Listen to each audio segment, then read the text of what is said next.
Good afternoon. Oh, no, good evening, everybody. Welcome, welcome, welcome. I'm so glad to see all of you here. I think there's a line for the bar still. I think there's wine at your tables. And all, if you could tap anybody who's talking next to you just to tone it down for a minute, just for a hot minute. We got some stories we want to share with all of you.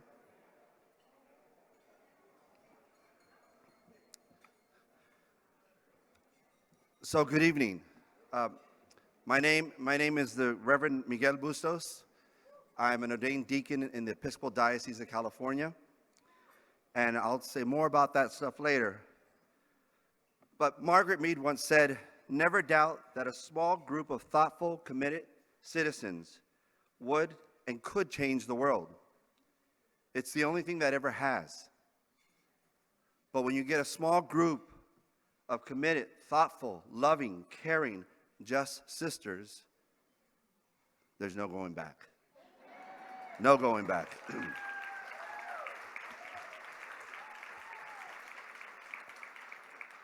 Now, 50 years ago this week, just up the street and down Michigan Avenue, Network opened its doors for the first time. It was only a few months after December 1971, at a meeting that they had, that this idea had launched. We have 4 of the sisters here who were at that meeting. These are the foundresses of Network that are here tonight. Sister Mary Hayes, Sister Angelica Fitzpatrick, Sister Liz Moranci, Sister Kara Coston. Will you all please stand? Where are you?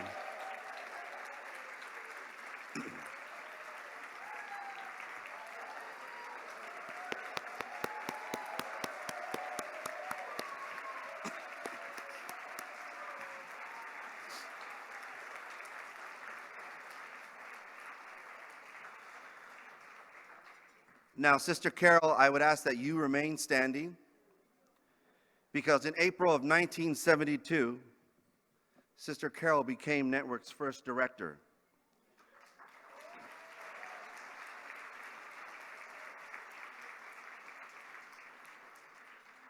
So, Sister Carol, during those 10 years as you were director, you did all the things that were necessary to launch a powerful and a just lobbying effort, setting Network for its success for the next decades to come.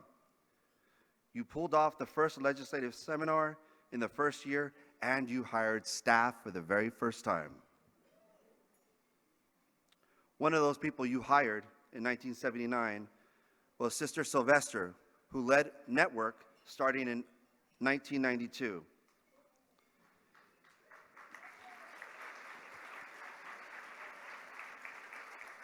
Now, during Sister Nancy's time, Sister Amata Miller coordinated Network's education activities, forming advocates for economic justice all over the country. And then Sister Catherine Pinkerton began her rise as an influential lobbyist for Network.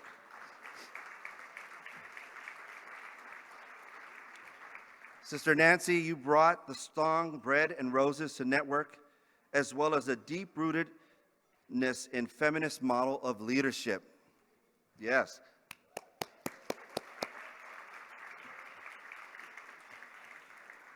Sister Kathy Thornton took over in the early 90s.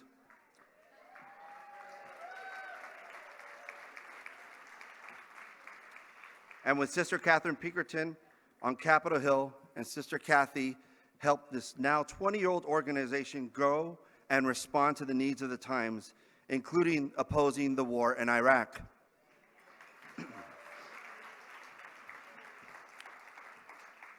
When Sister Kathy stepped down in 2003, Sister Maureen Fenlon became Network's interim director, helping the staff and the board through a time of internal reflection and creating new forms of collaboration.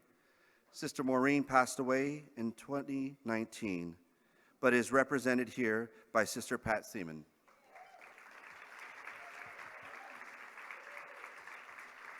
And if it could not get any better, in 2004, Sister Simone Campbell became Network's 5th leader.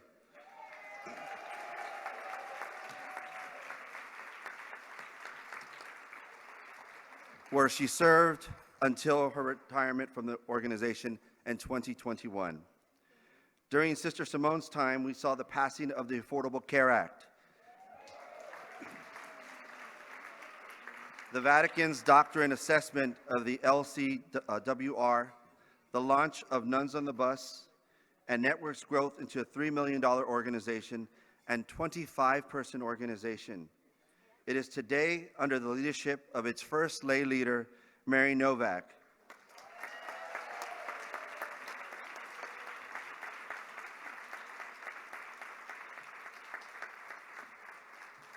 Now, with that incredible and historic walkthrough of this organization's history, we welcome these sisters, the past leaders of Network, to the stage to receive the first ever, the inaugural Sister Catherine Pinkerton Legacy Award.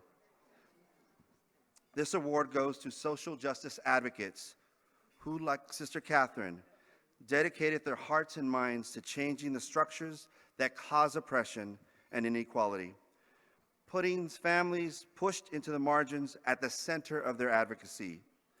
So we present this award in gratitude to Adrian Dominican Sister Carol Coston, Immaculate Heart of Mary Sister Nancy Sylvester, Mercy Sister Kathy Thornton, Sister of Social Service Simone Campbell, and Adrian Dominican Sister Pat Seaman in memory of Sister Maureen. Thank you for this 50 years.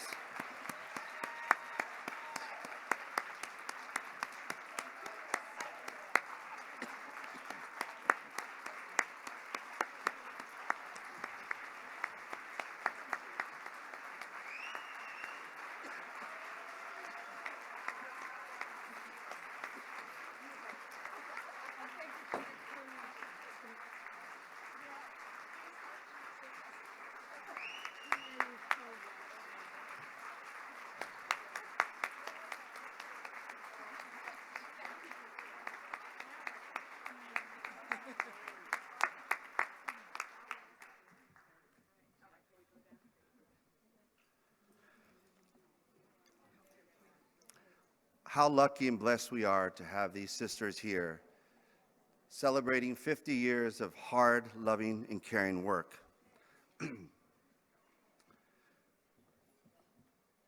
So I flew in from San Francisco to be here at this event when Mary asked me to MC it and to co-host it with Sister Prijen.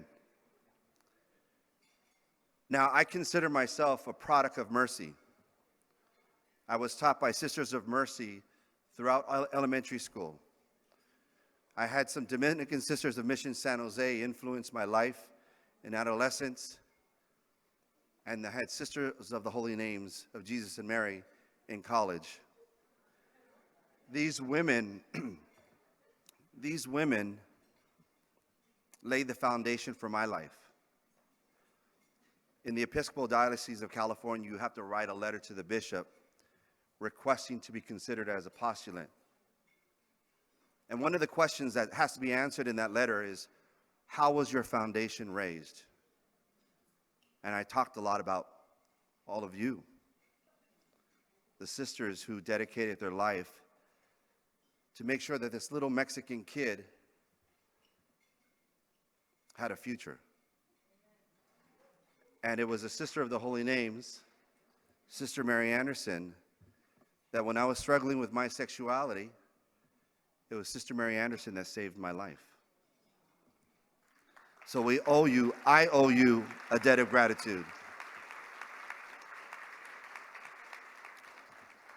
Now, this is an interesting story. When I first met Network, it was actually because I was here in Washington, and the Pope Francis was coming to the White House, and I was with my friend Dolores Huerta, the co-founder of the United Farm Workers. Yes. And we all got to our seats in these little bleachers on the South Lawn, and lo and behold, Sister Simone's sitting next to me. Now, at that time, I had been working as a senior vice president for government and community relations for Wells Fargo for about half of the states. So Sister Simone, we were talking, and she told me about network, and then she said, "So what do you do?" "Oh, sorry, I work at Wells Fargo. I'm senior vice president for government and community affairs." She was like, "Oh yeah, I've sued you a couple of times." And I loved it. I loved it. And a year later, we invited my partner and I invited Sister Simone to San Francisco, and we hosted a reception for her at our home. We had somewhere between 80 and 100 sisters there, and I also, besides being a deacon at the cathedral, at Grace Cathedral, in my day job, I am the director for the Center for Social Justice at Glide Memorial in San Francisco. And Sister Simone preached at the Sunday celebrations. It was wonderful.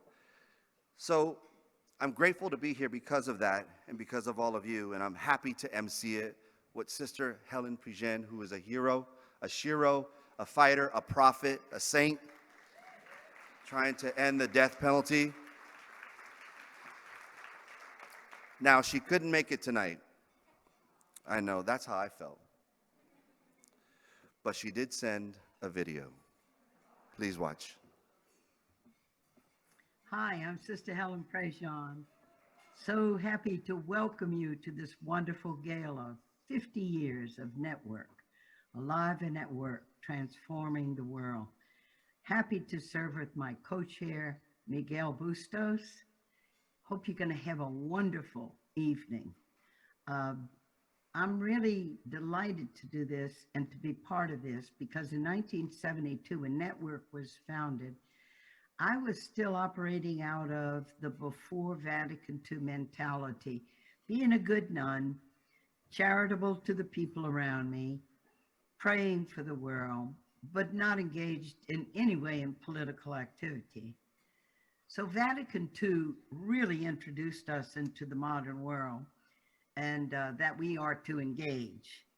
And it meant more than simply being charitable, as good as that is, and we always are going to need charity.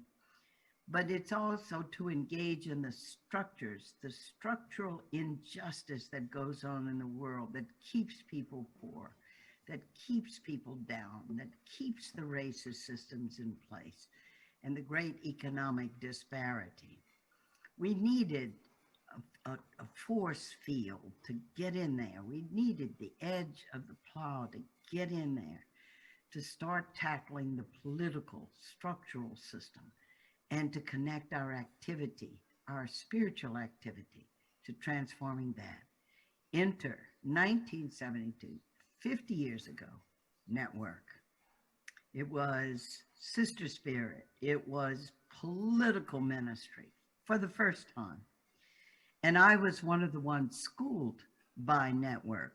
I was the one taught to look at things with eyes not just simply about, oh, it's so sad that people are suffering, but to look at the political causes of it and then to interact in a very real way with the people in Congress. But we needed to get information. What was the legislation? What is or was the track record of the people in Congress and how were they voting? And for us coming out of the mentality, well, for Vatican II, of just, well, we're sorry about that, but not having the tools or the skill or sometimes just being so overwhelmed, how are we ever going to tackle that? And then a kind of deep cynicism or lack of hope that anything could ever change. And so when Network got in there and began to give us information, fact-based, not just about what was going on in the legislation, but the impact that it was having on people, also began to help us to understand the patterns, the structural racism.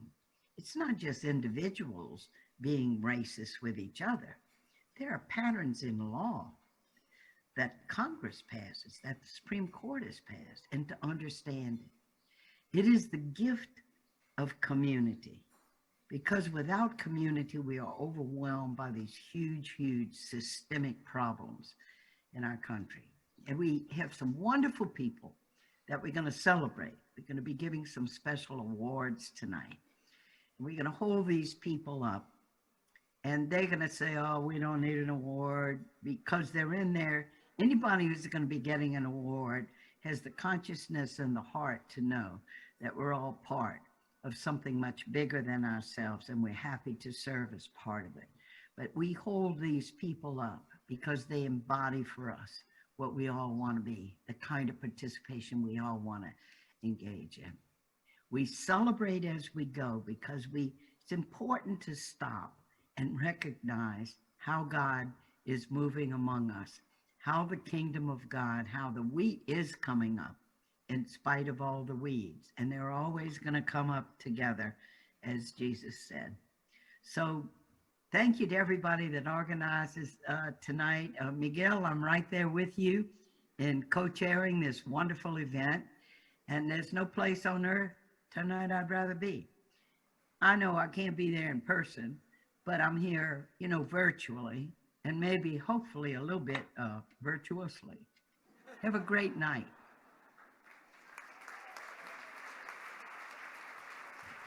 All right, Sister Helen Prijen. So in addition to the 5 former directors, we're now going to present an organization with the Sister Catherine Pinkerton Legacy Award tonight. The Friends Committee on National Legislation was founded in 1943 by members of the Religious Society of Friends and is now a national Quaker organization. The FCNL focuses their work on advancing peace, justice, and environmental stewardship by meeting with policymakers and advocates, as well as to bring the two together to create opportunities for both groups to foster collaboration. Now, since Network's founding, this organization, FCNL, has served as a mentor, an ally, and a friend. Through 10 presidential administrations, some good, some not so good. I'm sorry. There's not a more fitting organization and partner to receive this inaugural Sister Catherine Pinkerton Legacy Award than our Friends Committee on National Legislation. Thank you so much for your thoughtfulness and your joyful spirit.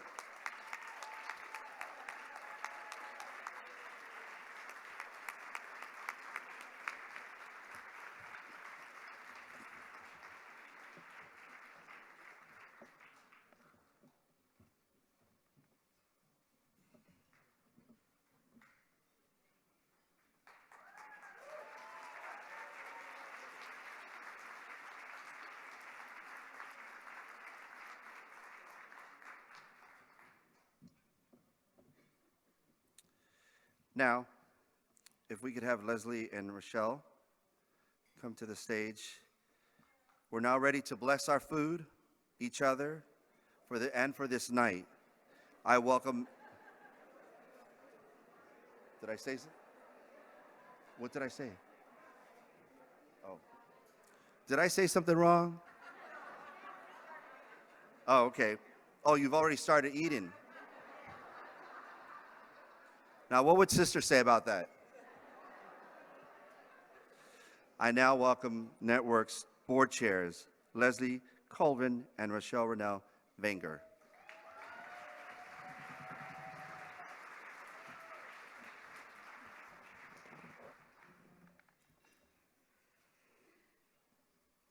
A beautiful evening to all. Leslie, as a Filipino immigrant who came to the United States in 1972, same year that Network was born, I couldn't be more proud to be standing here beside you celebrating Network's 50th year anniversary. Justice Ablaze is such a perfect theme for the gala.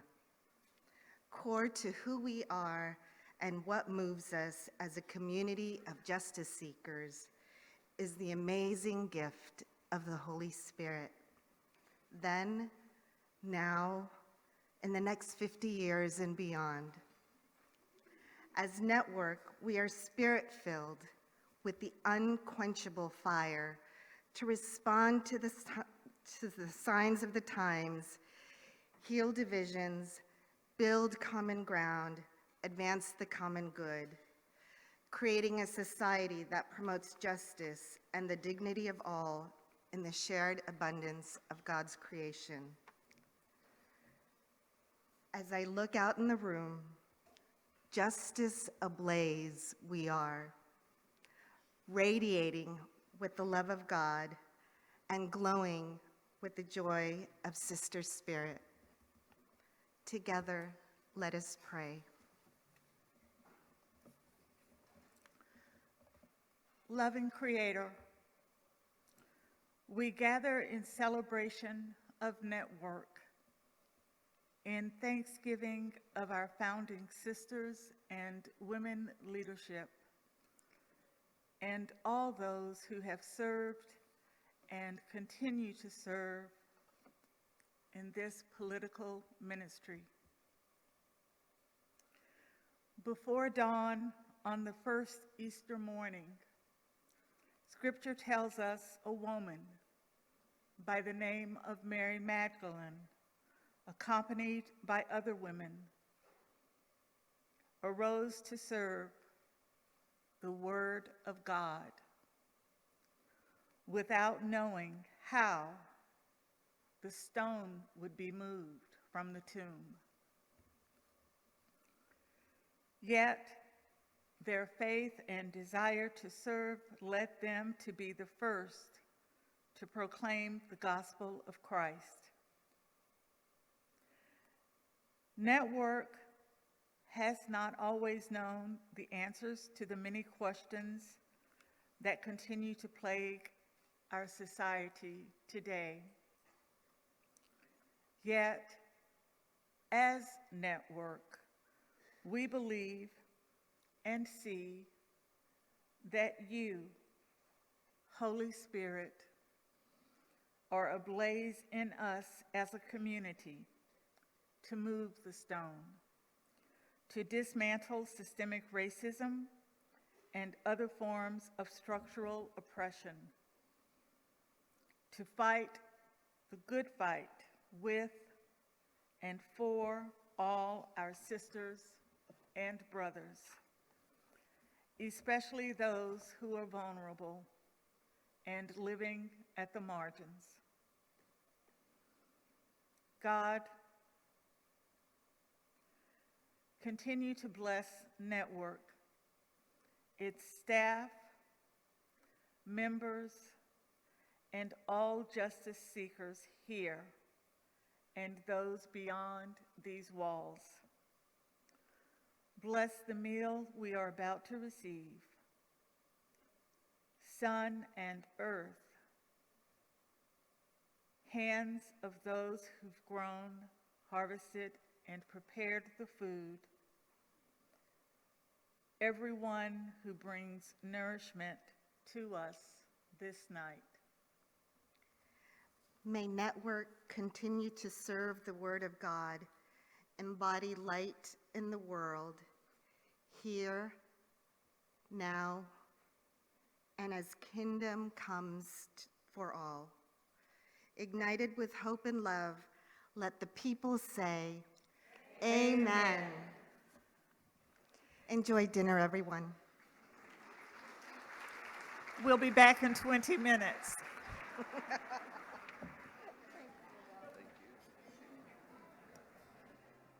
She's a good girl, loves her mama, loves Jesus. Move mountains, take it to its feet and move mountains. In our rise up, I'll rise like the day. I'll rise up, I'll rise unafraid. I'll rise up, and I'll do it 1,000 times again.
I'll rise 1,000 times again for you, for you, for you, for you. Yes, we will rise, we will rise, we will rise. We'll rise.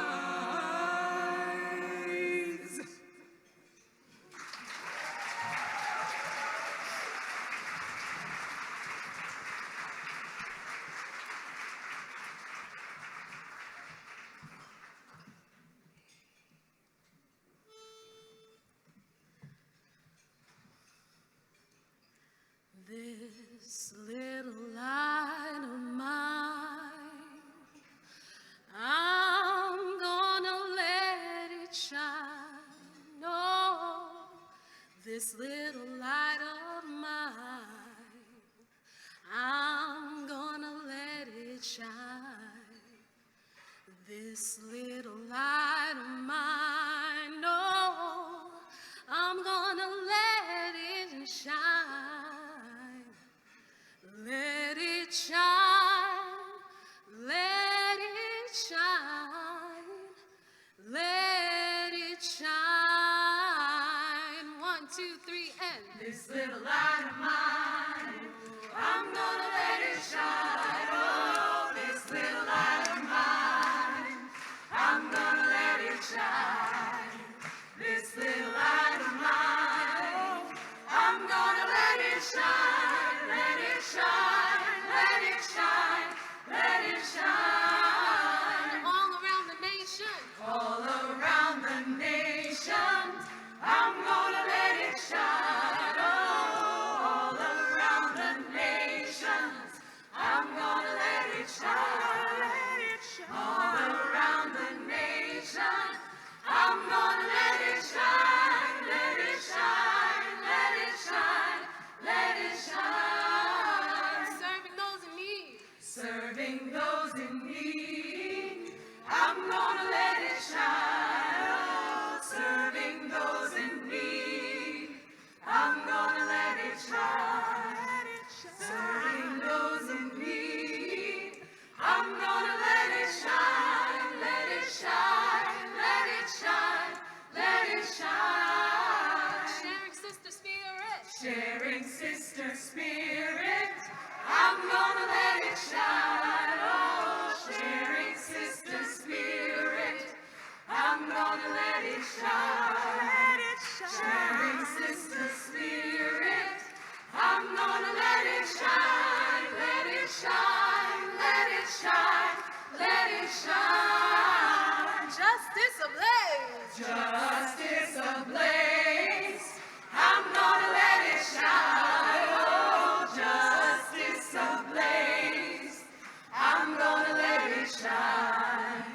Justice ablaze, I'm gonna let it shine, let it shine, let it shine, let it shine. This little light of mine, I'm gonna let it shine. Oh, this little light of mine, I'm gonna let it shine. This little light of mine, I'm gonna let it shine, let it shine, let it shine, let it shine, let it shine, let it shine, let it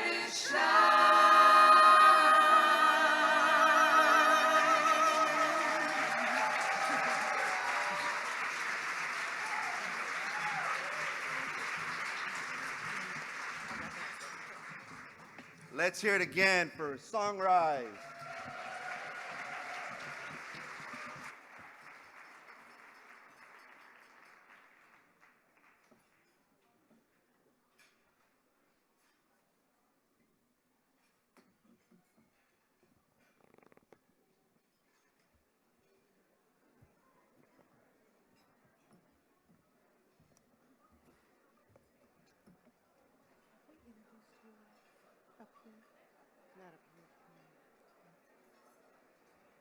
So I guess I'm going to do that when I hand it over to you.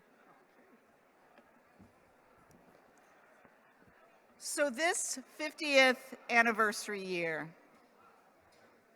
has invited the network community to go back and reflect on our founding charism and renew our political ministry for the 21st century, with the signs of the time of the 21st century in mind. What we have discovered is that Network's founding charism was grounded in the progressive spirit of Vatican II, one of collaboration and listening, as Network was such an early intercongregational ministry. One of the first things I was lucky to do was to invite Joan Neal to share in leadership with me at Network last year. Joan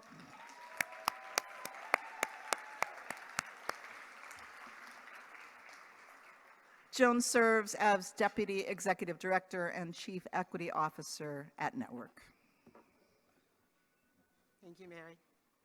Good evening, everyone. We are in the midst of our political ministry renewal. What we know so far is, given these times of tremendous political and social upheaval, our work going forward will focus on becoming a trusted voice in building a movement to heal the divisions in our society and political landscape. Now, this movement will change federal policies and dismantle systemic racism. It will center equity and reparatory justice, secure our democracy, and protect our common home. Mary and I know that we cannot do this work by ourselves. It takes a network community. So at this time, I would like all of the members of the network board, staff, and fellows, past and present, to rise as you are able. Stand up. Thank you.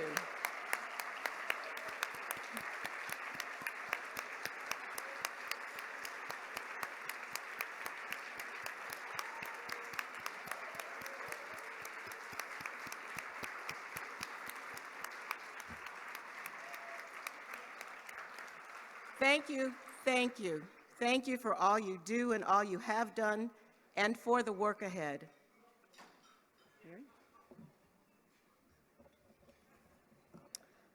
So to create the conditions for living into the next 50 years, with the vision that Joan has outlined for us tonight, Network's board and staff have envisioned a way forward, ensuring our sustainability as we grow to meet the needs of our uncertain times ahead.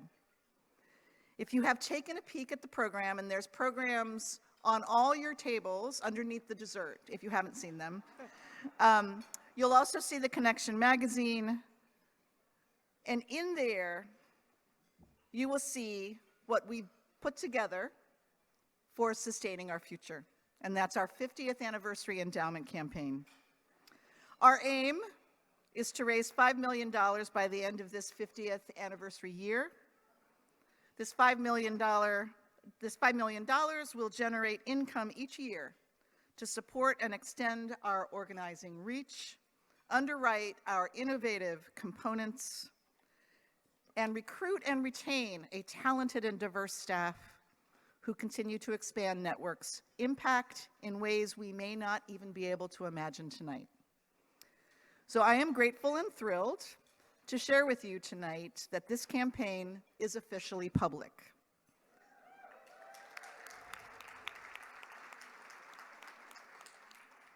We have so far reached $3.57 million in gifts and pledges,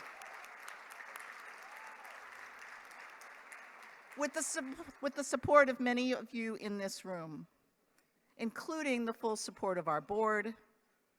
And we know with all of your support and sharing this with your communities, we will reach our goal to anchor our future work ahead.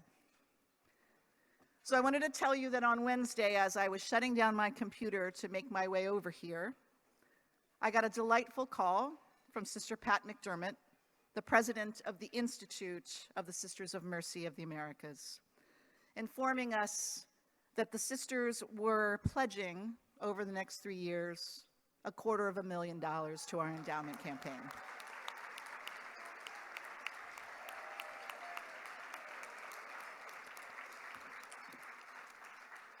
So that pledge actually brings us to $3.82 million. So please take a look at our folder providing more information, and I hope you will join us in this exciting next step. Kristen and Maggie from our incredible development department, if you raise your hands,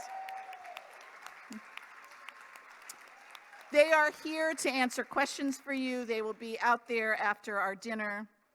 We are so excited to share this milestone with you and glad that you can hear about it tonight. So thank you very much.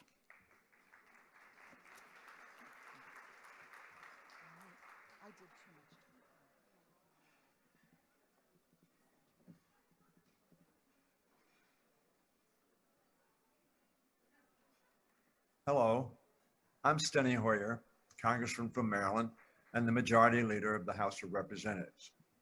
I want to congratulate you on 50 years of advocacy and engagement with policymakers on behalf of the social justice causes you champion.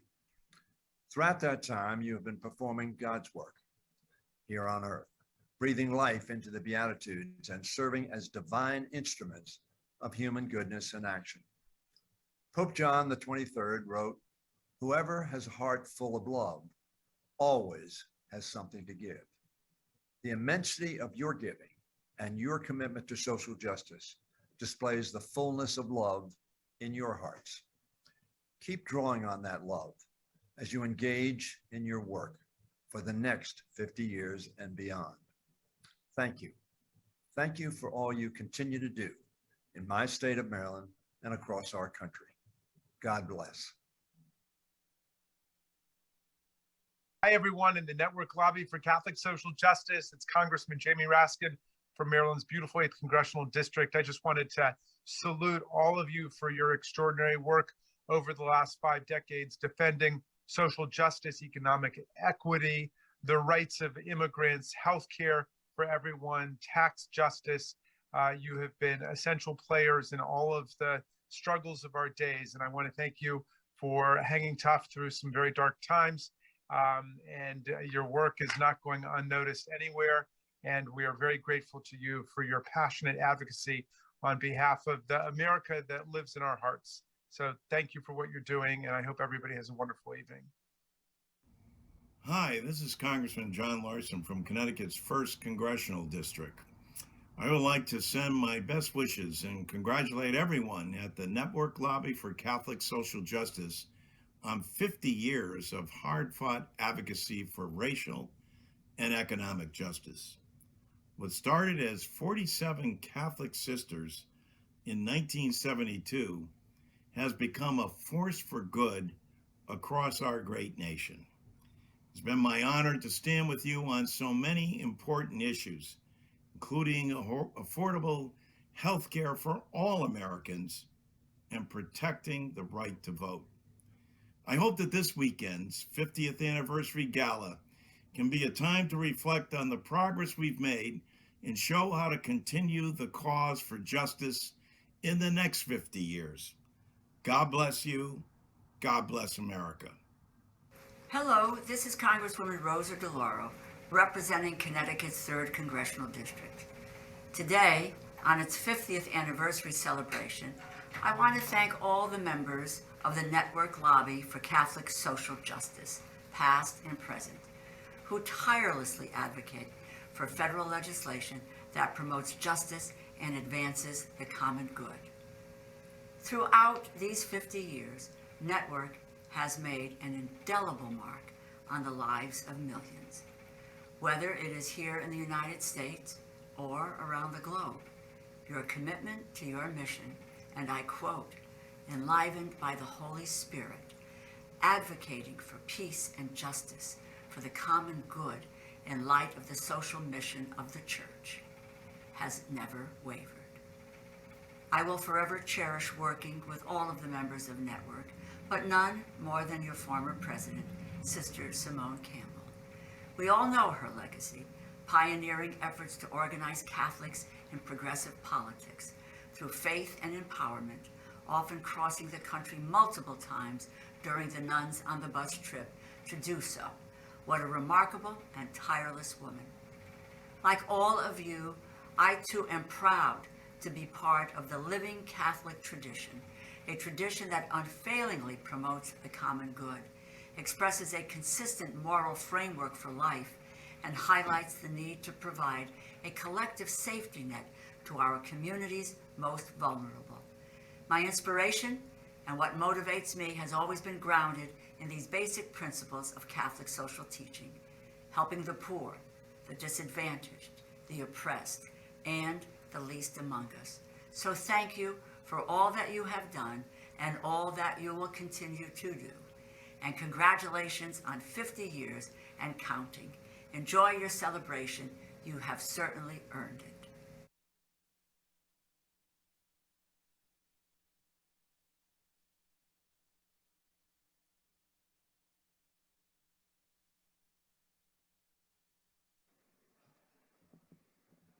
Hi, I'm Sister Emily Tukolsky. I'm a grassroots mobilization coordinator at Network.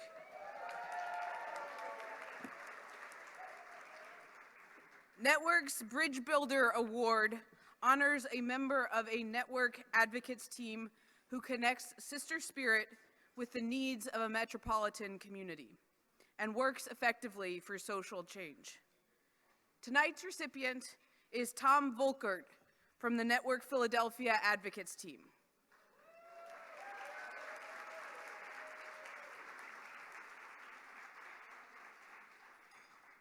So Tom, you can start heading up here while I talk about you for a minute.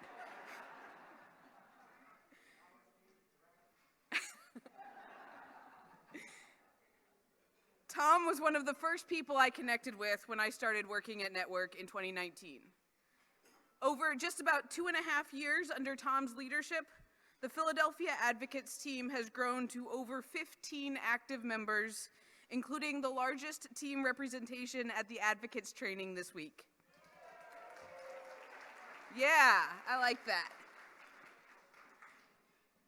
Tom leads by collaboration and by example, including being a part of a core group of team members who regularly drafts and helps each other edit letters to the editor. Team membership in Philadelphia spans 5 congressional districts, and they have good relationships with many of the offices, just recently securing member-level meetings to deliver the 2021 voting record and discuss Network's agenda with 2 of the offices in their area. Yeah. Recently, as the team was planning meetings to share this voting record with their members, Tom saw that his representative, Dwight Evans, was hosting a teletown hall. He reached out with a question that enabled him to congratulate Representative Evans publicly for his 100% voting record and to push for critical policies from Network's agenda, like housing and health care. His team later had the opportunity to meet with Representative Evans himself to discuss, just this past week, their shared social justice priorities. Tom also works hard so team members can grow individually and together by ensuring there are frequent educational opportunities. One particular instance stands out to me. When Archbishop Gomez made the news for his comments denigrating Black Lives Matter and other social justice movements, Tom reached out and asked to convene a special meeting of the Anti-Racism Committee to discuss these comments. They brought the conversation to the full team meeting, along with some resources to share for further reflection, including a statement from the National Black Sisters Conference. Yeah, give it up for the National Black Sisters Conference in the house.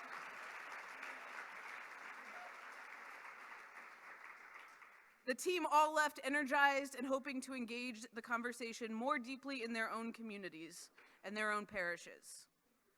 So because of his commitment to his team, his vision for serving to bring out the best in his teammates, and his investment in growth for himself and the team, I am pleased to award the Bridge Builder Award to Tom Volkert.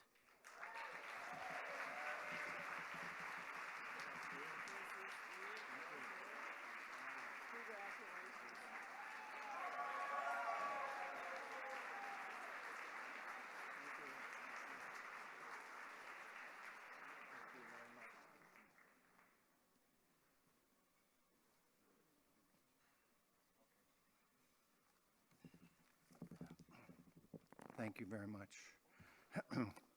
I'm very humbled to be here on this historical event, and I'm very hopeful for the future.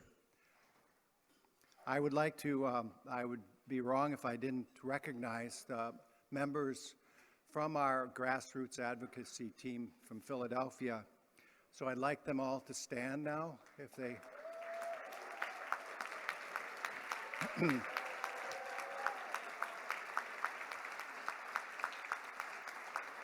Thank you. Sister Betty McVeigh, Mary DeVito, Sister Philo Morris, and Alice Foley, Miss Alice Foley. Okay. And Alice's birthday is tomorrow, so if you want to wish her a happy birthday, that would be great. I just have one quick comment.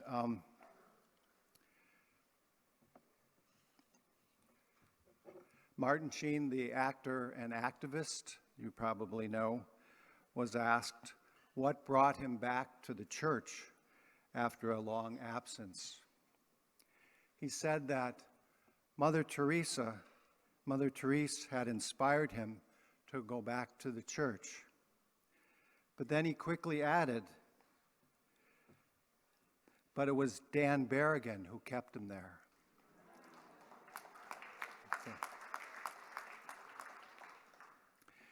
And I'm thinking of all those different people that have inspired us to do work in terms of social justice. The Dorothy Days, the Reverend Barber, Thich Nhat Hanh, Thea Bowman, Sister Simone, and all the many people that we need as living signs that this work is important, that this work is serious, and that this work works. Yes. And I'm thinking that network can be that kind of inspiration to people, to many people who are Catholics in their parish, maybe a small group, maybe many, but who need that inspiration to say that this is the kind of church I want to be part of. And this is the kind of things I need to make a difference in my world. Because a lot of people out there are hungry to make a change and to do something. And I think that's the Spirit of God. And so the grassroots efforts are meant to be a taproot into that spirit, and also a sign of hope for those people in parishes and churches, and maybe not even going to church, who need that inspiration and that soul force to give them the energy to do God's work. And so I hope in the next 50 years that there will be little groups all over the world inspired by network, bringing about a much better world than we have today. Thank you very much.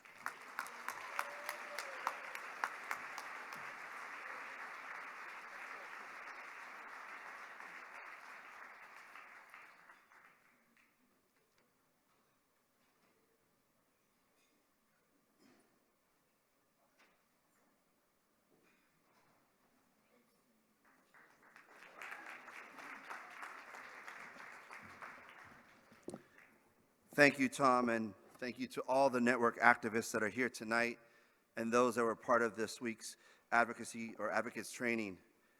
You do a tremendous amount of work and you really cut across the needs of people throughout this country.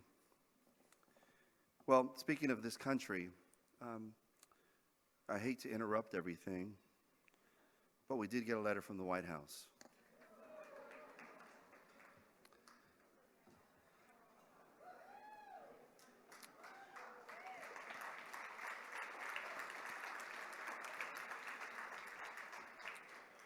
President Biden sends his warmest greetings to Network Lobby for Catholic Social Teaching and Justice as you celebrate your 50th anniversary.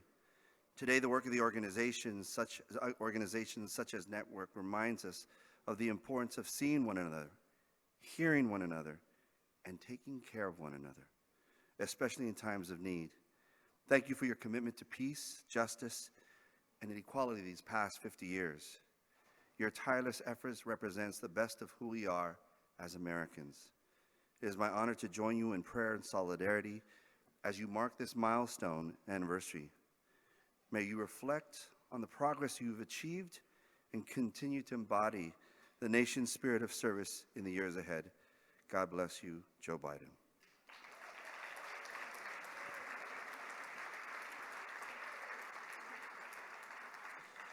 I'd like to now introduce Colin Martinez Longmore, Network's Outreach Education Specialist, present our next award.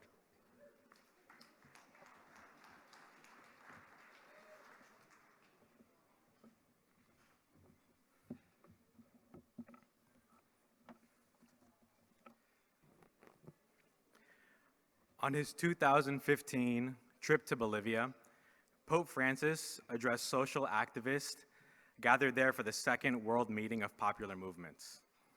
He told them that popular movements play an essential role, not only by making demands and lodging protests, but even more by being creative. You are social poets, creators of work, builders of housing, producers of food, above all, for people left behind by the world market. The following year, addressing the same group gathered in Rome, he added that popular movements are sowers of change, promoters of a process involving millions of actions, great and small, creatively intertwined like words in a poem. In his 2021 address to the same gathering, he began simply, "Dear social poets." Pope Francis' message to the World Meeting of Popular Movements have included some of the most striking rhetoric of his pontificate. He has decried demagogues who exploit people's fears by demonizing migrants and refugee people. He warned against keeping the suffering of the world at a safe distance behind the screens of our TVs, phones, and tablets. And after the racial injustices of 2020, the Pope said George Floyd's name and let the world know that Black lives matter.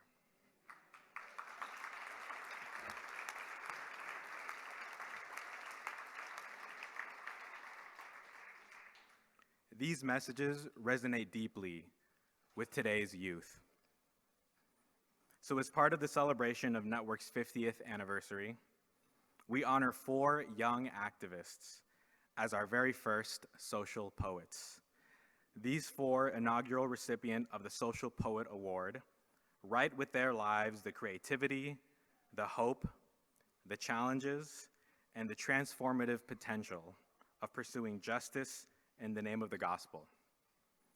This year's Social Poet winners are Taylor McGee, campus minister at St. Edward's University in Austin, Texas, Yvonne Ramirez, a parish minister and DACA recipient from Ferguson, Missouri, Christian Sunan, an immigrant advocate, most recently with the Keno Border Initiative, and Jennifer Koo, an activist with the anti-poverty organization Results.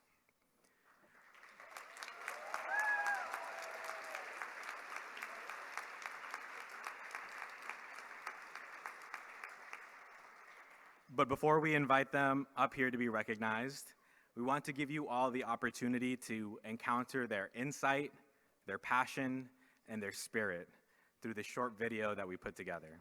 We hope you enjoy.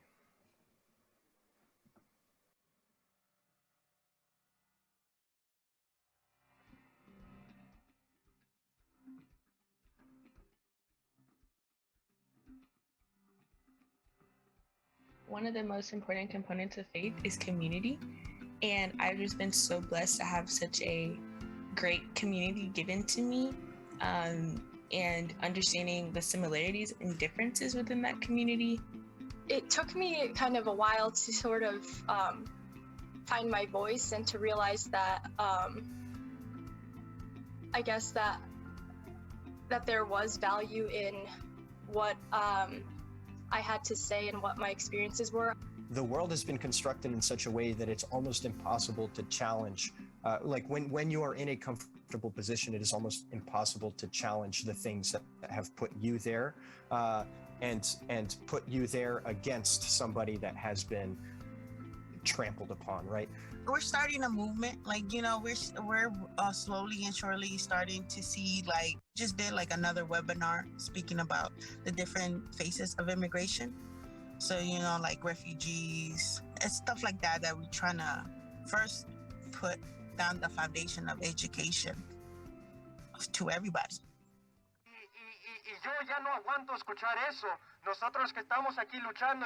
How can we embrace people, and just do more than the bare minimum of like representation of like, yes, being seen, and like that could mean just like putting someone in an ad or having someone in a video, but like embrace where they have the opportunity to, you know, speak their mind and use their voice as a way to help with understanding amongst the community of what they're going through. I thought I knew what was going on. I thought I knew what the situation was. And then I got to the border and I realized that I seriously felt totally disarmed. Like everything that I had learned before, everything I thought I knew, was no longer really applicable. The stakes of the work that we are involved in it's not the same for everyone. Like we, you know, for people of color or people with lived experiences or people with disabilities, or people with, you know, all sorts of intersecting identities, this work can be incredibly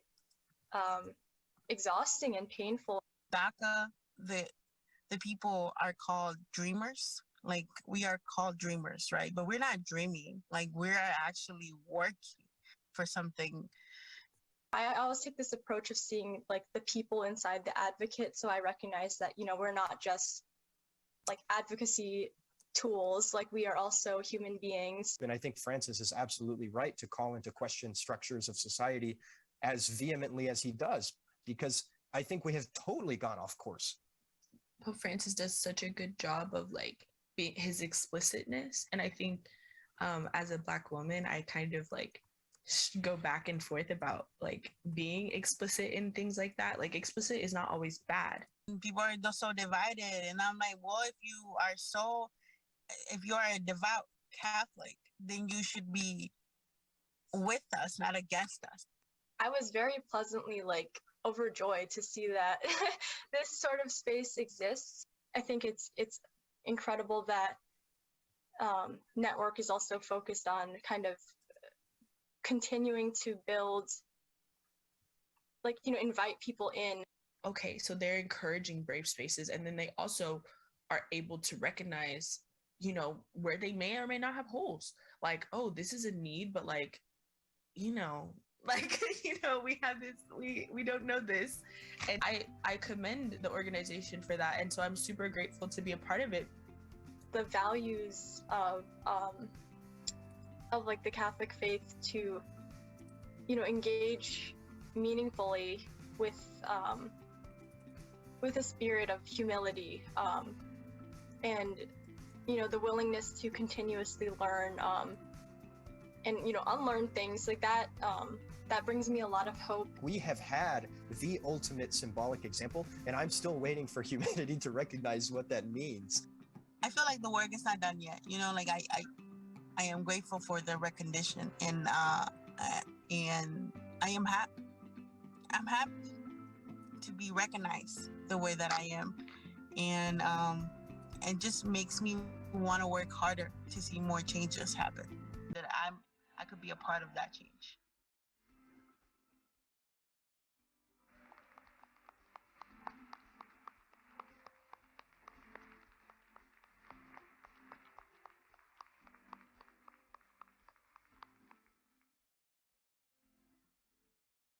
So at this time, I'd like to invite our social poets to please come forward to the stage. Please join me in celebrating our inaugural social poet winners, Taylor McGee, Yvonne Ramirez, Christian Sunin, and Jennifer Koo.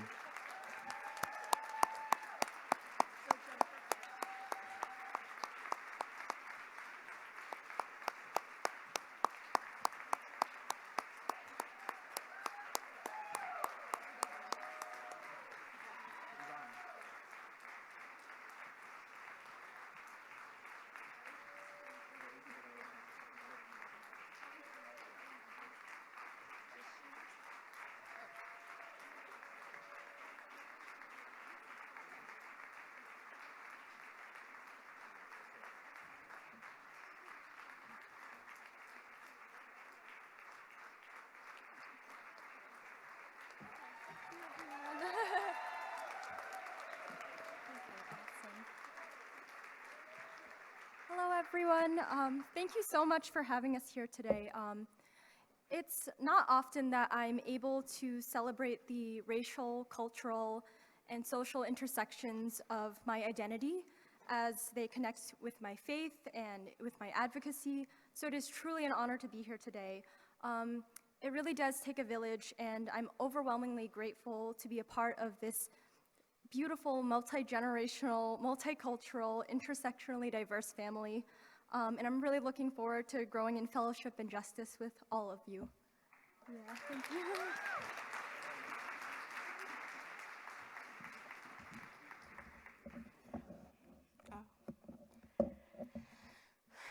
Buenas noches. Quiero agradecer a Network por esta oportunidad de estar aquí y me gustaría decir que me gustaría dejar en claro que la lucha apenas comienza. Y I also want to thank Sister Kathy Dorothy for inspiring me. And I wouldn't be here if it wasn't for her. So thank you.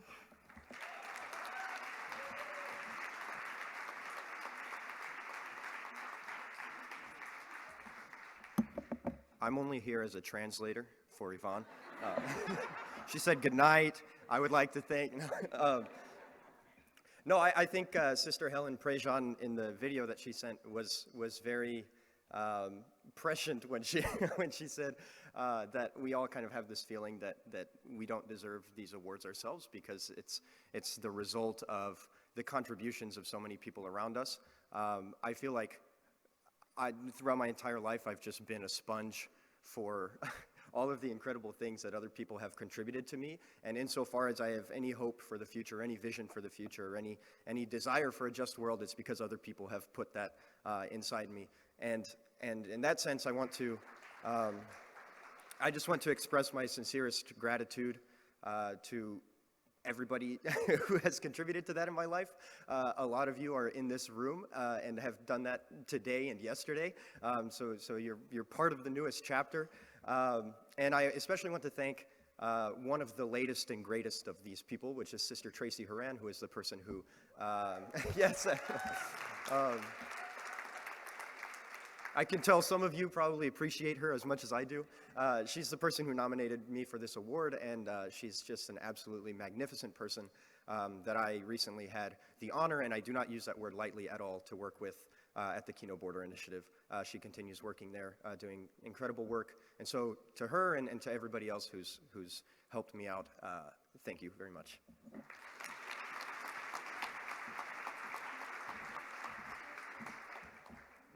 I'm taller than them. Thank you so much, everyone, for being here. I would like to thank Network for, not me getting emotional. Thank you so much for making me feel seen as a young Black Catholic woman. Thank you so much. Seeing all the Black sisters here, I'm like, oh my gosh, there's so many Black nuns. So thank you so much for the opportunity. Thank you so much for giving me the space to know that I am heard in these spaces. So thank you very, very much.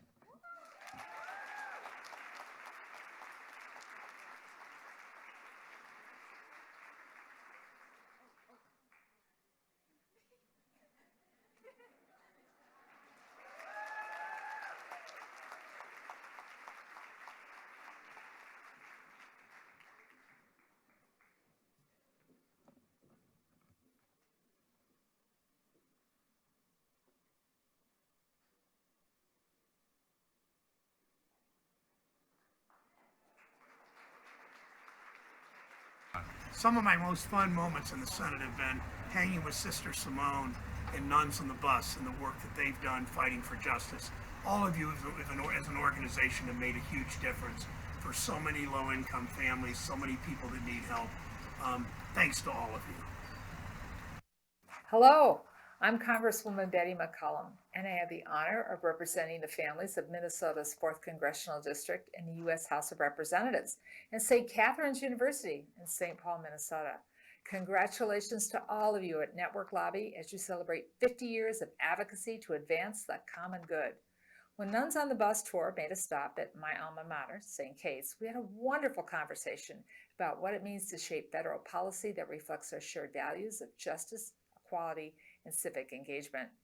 Your commitment to serving the least of these by advocating for reforms to healthcare, immigration, taxes, and other economic policies, well, it's made a huge impact on people and communities all across America. I'm grateful for your work. A heartfelt congratulations, and here's to the next 50 years. Hi, I'm Chris Van Hollen, and I'm proud to represent Maryland in the United States Senate. And I want to congratulate the entire team at the Network Lobby for Catholic Social Justice on 50 years of extraordinary advocacy. For 5 decades, this organization has stood on the front lines in the righteous movement to build a more perfect union, one in which every single American gets a fair shot at success, and one in which we extend a helping hand to those who are struggling. Thank you. Thank you for your tireless efforts to advance social justice and racial equity and to expand opportunity for all. God bless you. Hi there, I'm Congressman Donald McEach, and I have the privilege of representing Virginia's 4th Congressional District in the United States House of Representatives. And I want to congratulate Network on reaching your 50th anniversary. What an incredible milestone and a testament to the good work that you do. Thank you for your ongoing commitment to advancing racial and economic justice for all Americans. I want to commend you on your efforts and tell you that I look forward to being your partner in the days and weeks and months to come. Thanks so much for all you do, and God bless.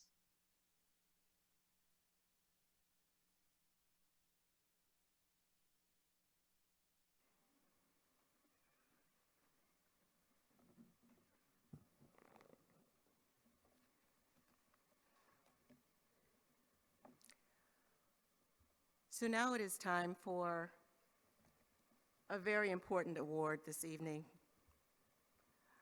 the Distinguished Justice Seeker Award. The Distinguished Justice Seeker Award goes to an individual or an organization that embodies the bold, radical, joyful, and inclusive spirit that motivated Network's founding 50 years ago and continues to animate our work today. Distinguished justice seekers are those who visibly and continuously exhibit their commitment to justice and their willingness to fight against injustice, to stand up and speak out whenever and wherever injustice exists, in society and in our church. The National Black Sisters Conference embodies that spirit. The National Black Sisters Conference was founded in 1968 in Pittsburgh, Pennsylvania, through the inspiration and the leadership of then Mercy Sister Martin DePorres Gray, now Dr. Patricia Gray, and with the support and hospitality of the Bishop of Pittsburgh and the Pittsburgh Sisters of Mercy. When Sister Martin DePorres heard about the first meeting of the National Black Clergy Caucus, held in Detroit in April 1968, she decided, uninvited by the way, to attend.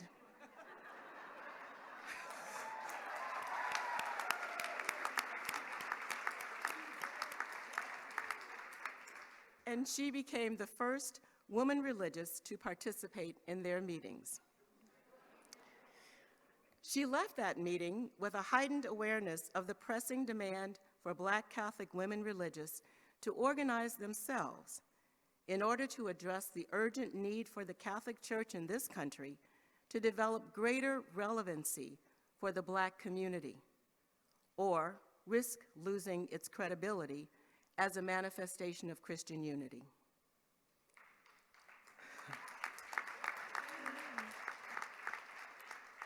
She called a meeting in the summer of 1968, and over 150 Black Catholic women religious from 79 different religious and international congregations gathered at Carlow College in Pittsburgh.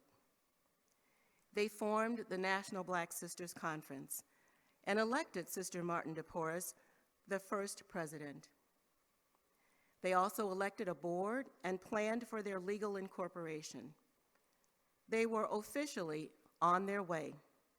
And since that time, the NBSC, the National Black Clergy Caucus, and the NBSC, the National Black Sisters Conference, have held joint meetings annually.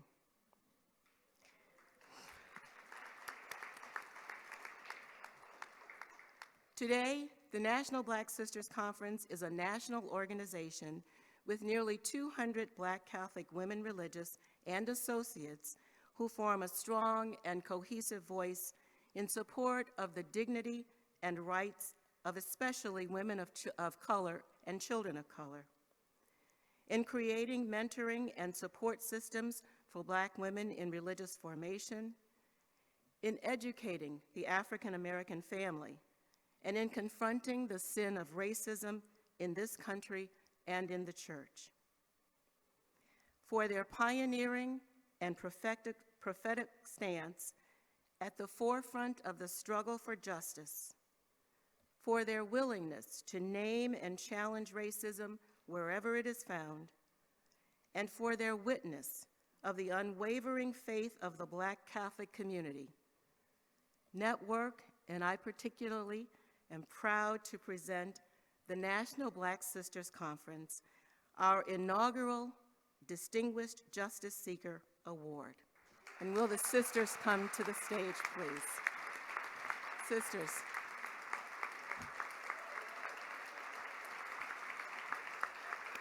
Here it is that you can present. Oh, that is so beautiful. Isn't it gorgeous?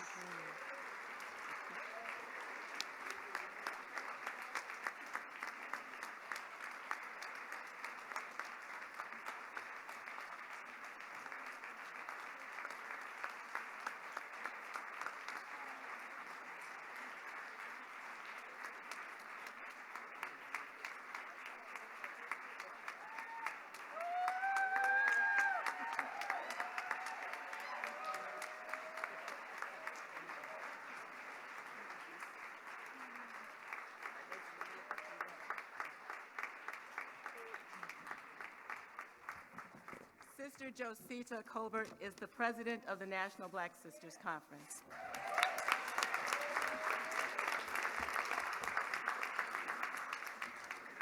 Thank you, and greetings from the National Black Sisters Conference, the National Black Sisters Board, and in particular, Sister Dot Jackson, who in the late 80s was on a member of the board of Network, and also she said the Educational Committee and served as its chairperson at one point.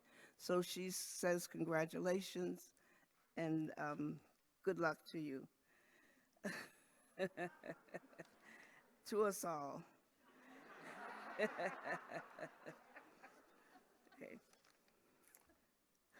We're living through some tremendous times of pain and grief. Yet as an Easter people, as people of the new Pentecost, we know that our God will not abandon us. God will give us what we need to speak the truth and stand with our people. And you, Network, have awarded us with this distinguished recognition will be a continuous really reminder of what our mission statement and our goals and objectives have said. In concert with the National Black Sisters mission statement, we say, as religious and associates, we draw strength and courage from God, support from one another, speak on issues that impact the African American community, give witness to the gospel and mission of the church, Proverbs 12th chapter 18th verse tells us that reckless words pierce like a sword. However, the tongue of the wise brings healing. So as NBSC associates and religious women, we pray that our words speak only truth, bringing healing to our people, community, our nation, and the world. The brutal killing of Mr. George Floyd and scores of other innocent Black men and women are indeed sinful, and we will not be silent. We will continue to stand in solidarity with our brothers and sisters who are being victimized each and every day simply for being Black and made poor due to the systemic racism in this country. We do collaborate and will continue to collaborate with other religious, civic, and social organizations such as Network. Our prayers must break the hearts of stone and complacency that exist in this world. And we will not only pray, we will act as well on behalf of our brothers and sisters. We are indeed honored, Network, to receive this Distinguished Justice Seeker Award. We continue to be that organization seeking justice for the liberation of our people. And I would just like to ask the members of NBSC, both associates and sisters, to stand, and I will call them. Our associates members that are here, Ms. Cynthia Mars,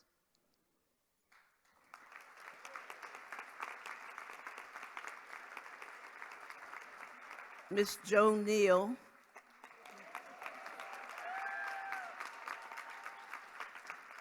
Sister Patricia Chappelle, a sister of Notre Dame de Namur,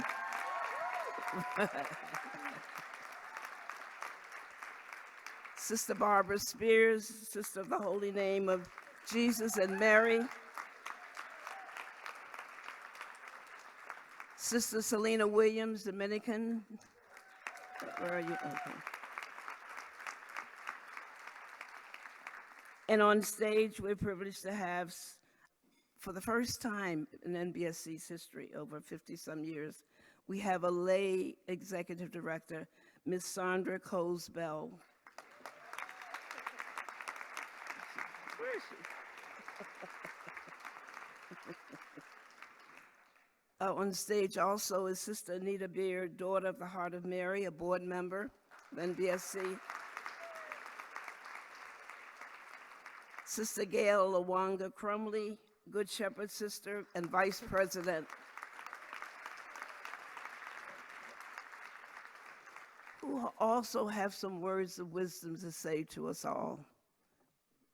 Ms. Sandra Bells Cole.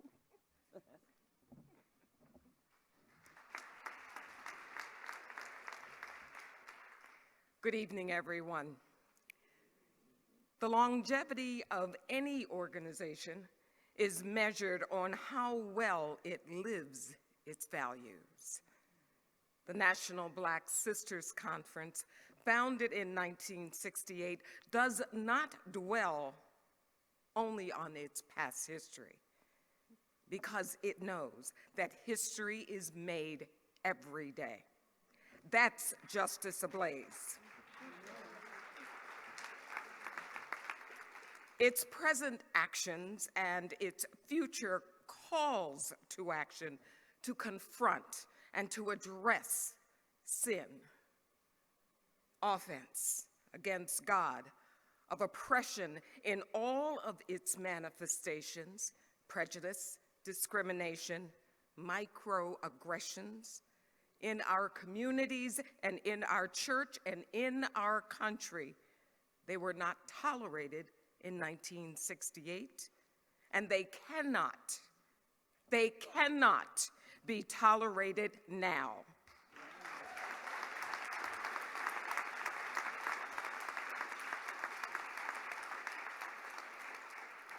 So as NBSC, the National Black Sisters Conference, looks to its past, its present, and its future, we ask, for your continued support, and more than that, we ask for your prayers. And Network, we thank you so much for this wonderful and very humbling recognition. Thank you.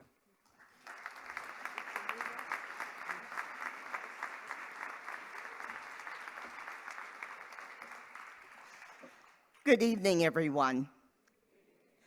It is truly a joy to stand here before you and to accept this prestigious honor from Network. When we were founded in 1968, it was in the crucible of the civil rights movement.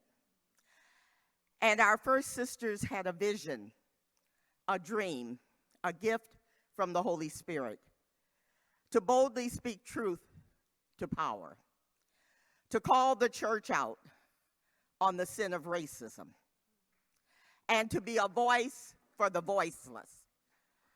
We continue that vision and that dream today.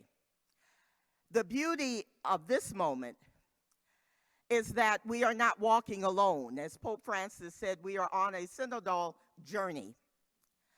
And we take great hope and comfort and joy in knowing that we are walking with organizations like Network, with the Leadership Conference of Women Religious, and other organizations that are committed to end the evils of racism and to bring about justice in our world.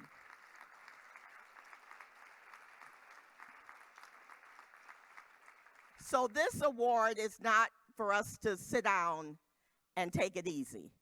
It's a challenge, and we accept that challenge.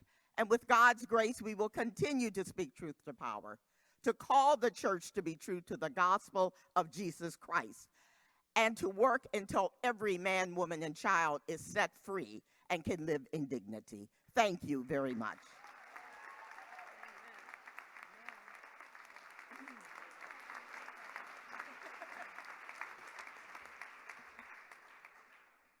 The National Black Sisters Conference, this Lenten season, we had a retreat, and we went into the wilderness, and we came out of the wilderness with a gift that I would like to share with you. And the gift was finding the holy woman, Rizpah. She was valiant. One of our sisters, Sister Magdalene Marie Gilbert, wrote a little poem, and I'd like to read a couple of verses for you. Thank you, God, for Rizpah, a woman of unwavering valor, unafraid to stand up for justice, justice for the good, justice for those who are evil. For all are children of the same God. Equality for all is justification, because we are all women of valor. We make justice our battle call. Fighting for equality is not for the weak. Integrity is the soul of our valor. Our strength comes from our God, God who walks daily with us, giving us courage to endure. We claim our identity in the wilderness, gaining strength from our Creator. I invite you to find Rizpah in 2 Samuel. Thank you.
Let's have one more round of applause for the National Black Sisters Conference.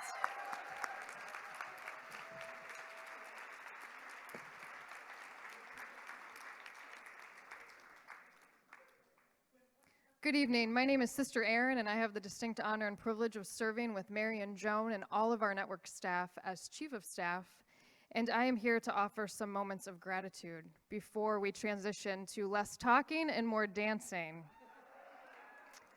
We want to take this time to thank all of the people who helped make this night possible. First, our incredible hotel staff who have been present to us not only this evening, but in all of our planning leading up to this evening.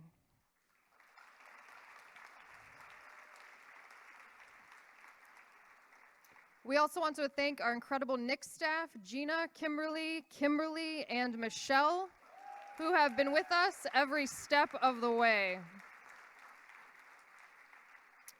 And of course, we would be remiss if we did not acknowledge all of our network staff and board who have given their time, energy, and talent to make the 4 days of events happen.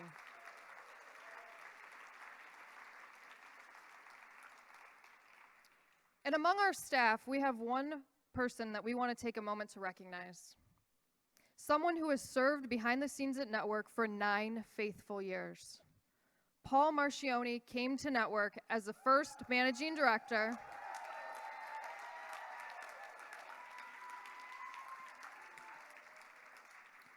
Paul came to us right after the first Nuns on the Bus trip and has served to ground and form the community such that we are ready for our next 50 years.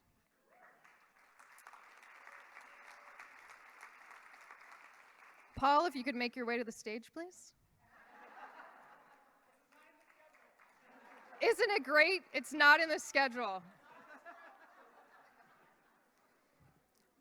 Paul will be leaving our network community at the end of the month to serve as managing director at Washington Legal Clinic for the Homeless.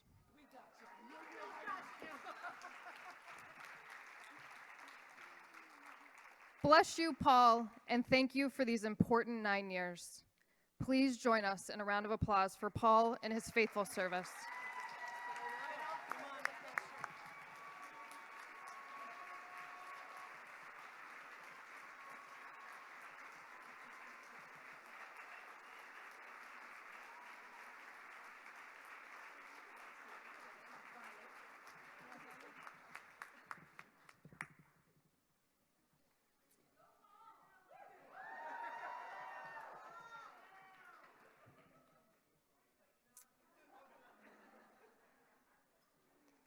So to wrap up our program, I would like to call SongRise back to the stage to sing 2 songs.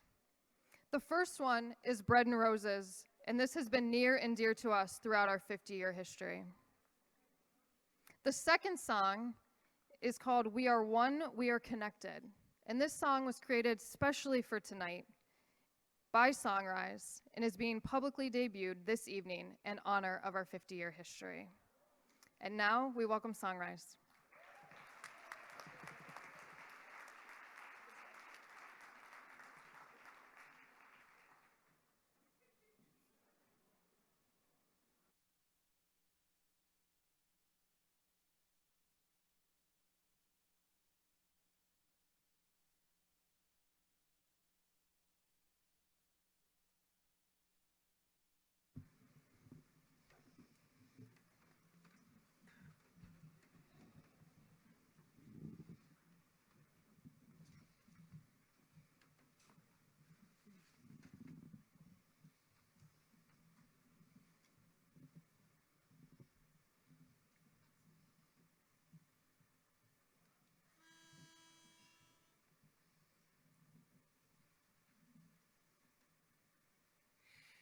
As we come marching, marching in the beauty of the day, a million darkened kitchens, 1,000 millows gray, are touched with all the radiance that a sudden sun discloses. For the people hear us singing bread and roses, bread and roses.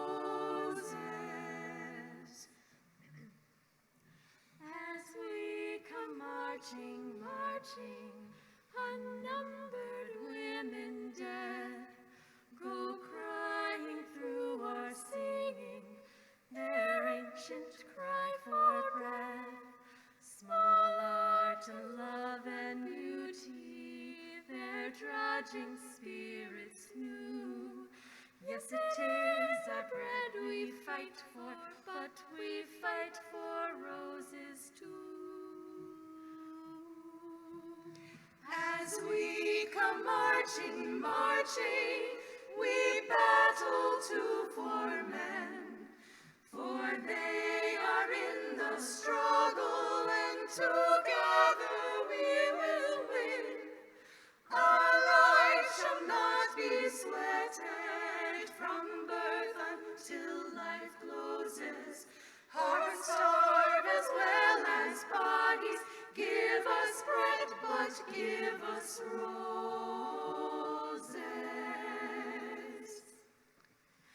As we go marching, marching, we're standing proud and tall. The rising of the women means the rising of us all. No more the judge and idler, and that toil where one reposes, but the sharing of life's glories, bread and roses, bread and roses.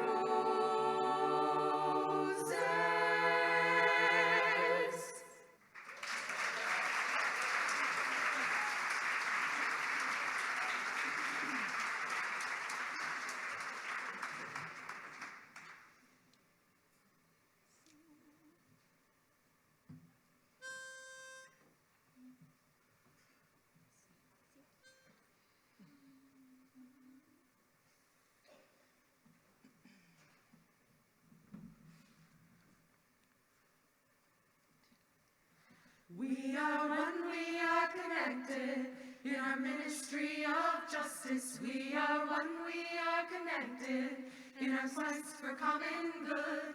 Embracing sister spirit, seeking justice is our call. We are one, we are connected, a network for us all. On our journey we have found much sadness and injustice, and seen the need to make the changes that we, the people, seek. On the shoulders of our sisters, grounded spirituality, we work so all have the bread and roses our souls and body need. We are one, we are connected in our ministry of justice. We are one, we are connected in our quest for common good. Embracing sister spirit, seeking justice is our call. We are one, we are connected, a network for us all. The bonds that connect us, interconnectivity, supported by relationships, power in community, feeding one another, strength in solidarity, a network built for equity, justice ablaze. We are one, we are connected in our ministry of justice. We are one, we are connected in our quest for common good. Embracing sister spirit, seeking justice is our call. We are one, we are connected, a network for us all.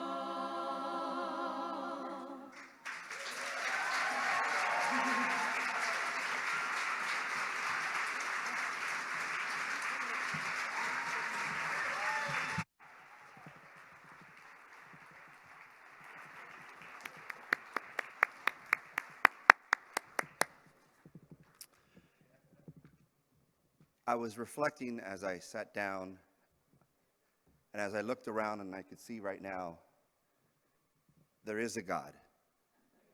And she's beautiful. She's powerful. She gets things done.